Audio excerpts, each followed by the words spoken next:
It is amazing to see what some of these tech people think is making a company. Like to them, like creating an application where you put a filter over a photo and selling it to Facebook for $1 billion.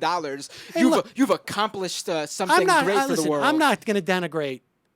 Good for them. I don't care if you make the pet rock and you don't guys know what I'm talking about. I know what the pet rock is. I'm happy that guy made, or hope, I'm sure the story is like the guy developed the pet rock and some company stole all his profits, but I don't begrudge them at all. It's just that when you go around and say, I work hard, man, I put in 15 hours yesterday. I got news for you.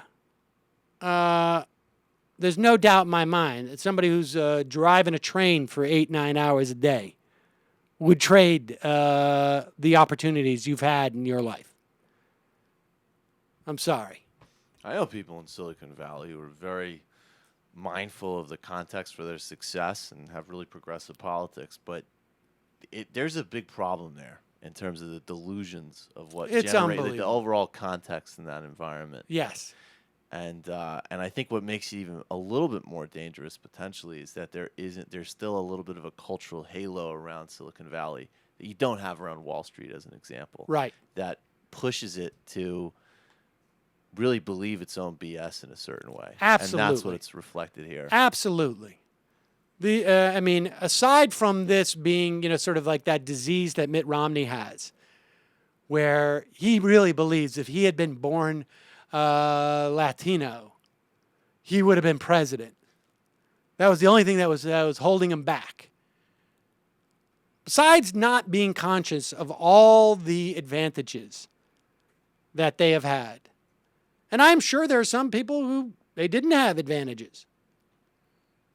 Besides not being conscious of the luck that they had or the disadvantages that other people have had below the sort of like neutral baseline.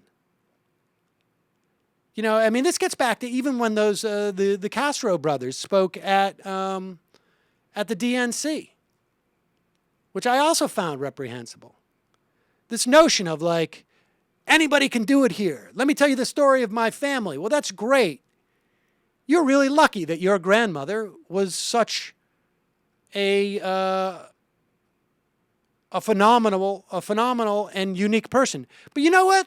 The fact of the matter is that human beings, by and large, are not phenomenal people. They don't always have the best of luck. They also don't necessarily have the capacities to not starve in the desert as they're crossing the border. Or they don't have the capacities to figure out, I have math acumen so I can become a coder.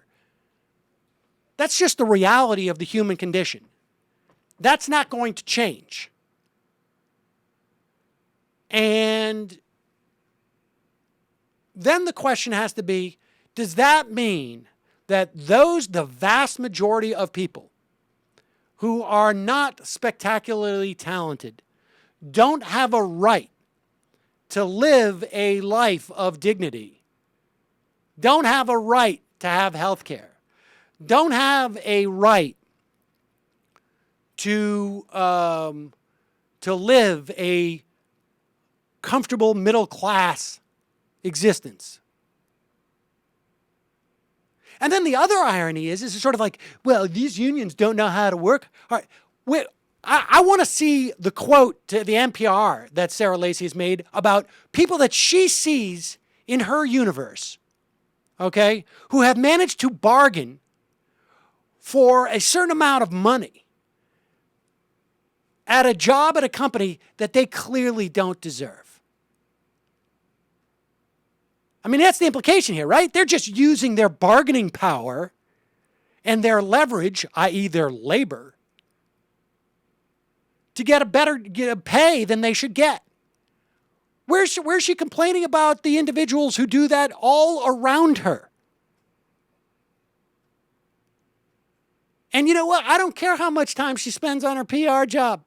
I can make a very good argument that the social utility of that PR job is far less than the guy who's driving my kid in a bus or responsible for my family on a subway.